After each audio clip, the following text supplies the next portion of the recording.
تیوار دەست بۆ مەلەفە مەترسیدارەکان دەبات.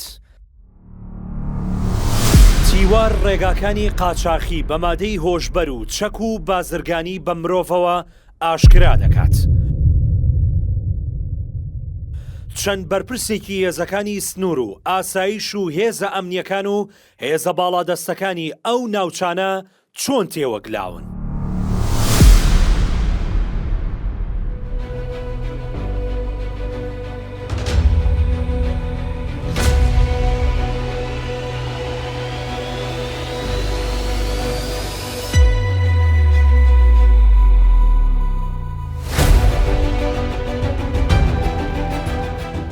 لە راپۆرتە نهێنیەکانیاندا کە هەندێکیان دەست تیوار کەوتون، وەزارەتی ناوخۆی حکوومەتی عێراق و دەستگای ئاسایشی نیشتیمانی و هەواڵگری عێراق باز لەبوونی چەندین ڕێگای مەترسیداری هێنان و بردننی دەیان تۆن لە مەترسیدارترین مادەی هۆشبەر لە جۆری کراک و کریستاڵ دەکەن. ئەمە سەرباری بازرگانی چەک و بازرگانی بە مرۆڤەوە. راپۆرتەکە نهێنی و تایبەتە و بە ژمارە 2089 لە بەرواری 2 شوباتی 2024 لەلایەن تیمێکی تایبەت ئامادە کراوە و تەنیا سەرۆکوەزیران ئاگادار کراوەتەوە لە وردەکاریەکەی کە دەڵێت سنوورەکانی قەڵاتزێ لە قندۆڵەوە تا دەگاتە ناوچەی سنووری شارباژێر لە سەفرە و زەرون، قاچاقی، مادەکانی کراک و کریستاڵ و ترامادۆڵ، گڵی ئاڵتون و چەند مادەیەکی تری نێو پیشەسازیەکی گرانبەهای تێدا دەکرێت. ئەوەی جێگای سەرسوڕمانە ئەوەیە کە قاچاقچیەکان بە شێوەی نیمچە ئاشکرا و بە هۆکاری پاڵپشتی 2 گەورە بەرپرسی ئاسایشی سلێمانی و ئۆپراسیۆنەکان ئەم کارە دەکەن تا ئەوەی پارساڵ ئەو قاچاقچیانە بە ئاشکرا لە نێو قەڵازێدا بەرگی حەبە ترامادۆڵەکانیان بەبار فڕێدەدایە نێو تەنەکە خۆڵەکان. بەمەرجێک حەبەکە یەکێکە لە قەدەغەترین جۆری حەبەکان لە عێراق و باشووری کوردستاندا. لەو ناوچانەش کە دیاردەی قاچاقی فراوان بوونی هەیە، هێزەکانی سنوور و ئاسایش و هێزە ئەمنیەکان و هێزە باڵادەستەکانی ئەو ناوچانە تێوەگلاون و ڕێکەوتن لەگەڵ قاچاقچیەکان ئەنجام دەدەن. هێزەکانی دیکەیە و سنوورە و هێزەکانی عێراق لە پاسەوانی سنوور لە فەوجی 2 چوارتا و فەوجی 1 قەڵاتزێ بەهۆی ئەو بازگە ئاسایشەی کە لەسەر پردی زەرونە هەیە.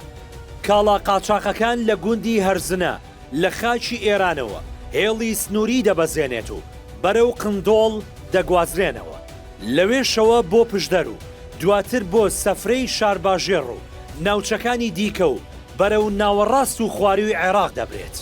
ماوەی زیاتر لە 2 ساڵە لە چەند سنوورێک وەک پێنجوێن، مەرزەکانی سەیرانبەن، چێلەسپی و ناوچەکانی قەڵاتزێ و کۆتایی شارباژێڕی سەخت بە دیاریکراوی پارێزگای سلێمانی بە درێژایی 540 کیلۆمەتر هاوسنوور لەگەڵ ئێران.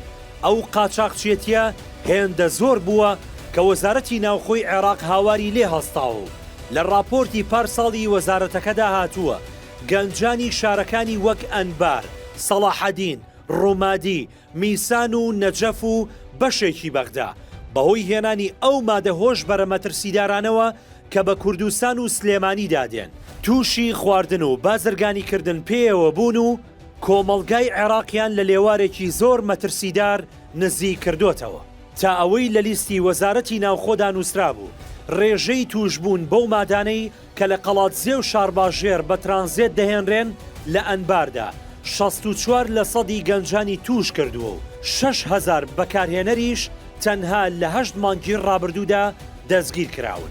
بە پێی زانیاری و بەدواداچوونەکانی تیوار، قاچاقچیەکان لە دیوی ئێران هیچ گرفتێکیان بۆ نایەتە پێشەوە و لە کاتی داخڵبوونیشیان بەهۆی بوونی ئیتیفاق و ڕێکەوتن لەگەڵ پاسەوانی سنوور و هێزە باڵادەستەکانی سنوورەکە و بە تایبەت لیوای 2 فەوجی 1 قەڵاتزێ و 2 چوارتا بەوەی یاوپشکی لەگەڵ 2 بەرپرسەکەی ئاسایش و ئۆپراسیۆنەکانی سلێمانی بەبێ ترس و لێپرسینەوە بەو بازگانەدا تێدەپەڕن کە پێیان دەگوترێت بازگە تایبەتەکانی ئیتیفاقی ئاسایش.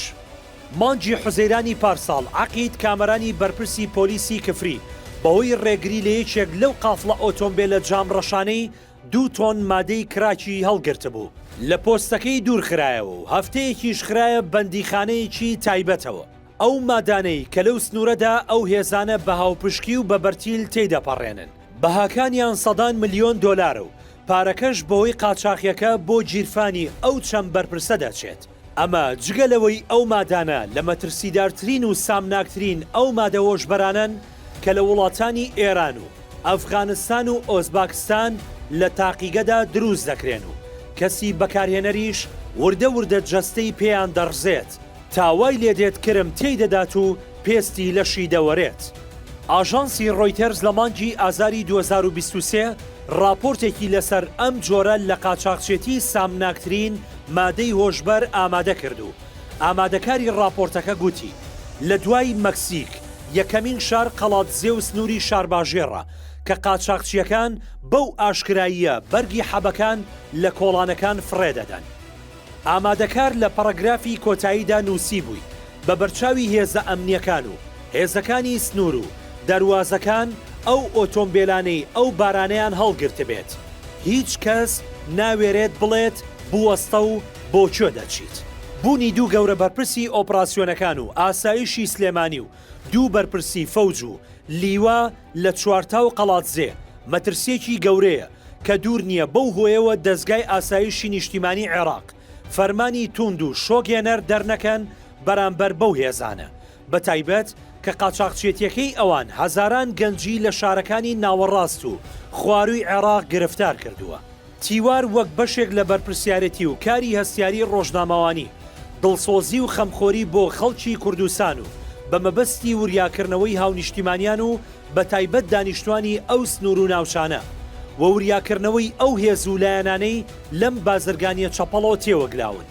لە بەدواداچوونی ئەم دیاردە نامرۆڤانەی قاچاقچێتی بەردەوام دەبێت و مەلەفەکانی دیکەی قاچاقچێتی لە سنوورەکانی تر بە تایبەت قاچاقی بەچەک و مرۆڤەوە لە کوردستان و عێراقدا ئاشکرا دەکات. ئەمەش بە هیوای ئەوەی لەسەر ئاستی ڕای گشتی و وشیاربوونەوەیەک بەرامبەر بەو دیاردە و بازرگانیە مەترسیدارە دروست ببێت. هەروەها بە هیوای ئەوەی ئەو هێز و بەرپرسانە وریا ببنەوە بە پێچەوانەوە تیوار ڕازگۆیانە و بێسڵەمینەوە لە بەدواداچوونەکانی خۆی بەردەوام دەبێت و ڕووی ڕاستەقینەی هەموو ئەو هێز و بەرپرسە تاوانبارانەی تێوەگلاون بۆ ڕای گشتی ئاشکرا دەکات. چاوەڕوانی راپۆرتی داهاتوومان بن لەسەر ئەم دیاردە مەترسیدار و نامرۆڤانەیە.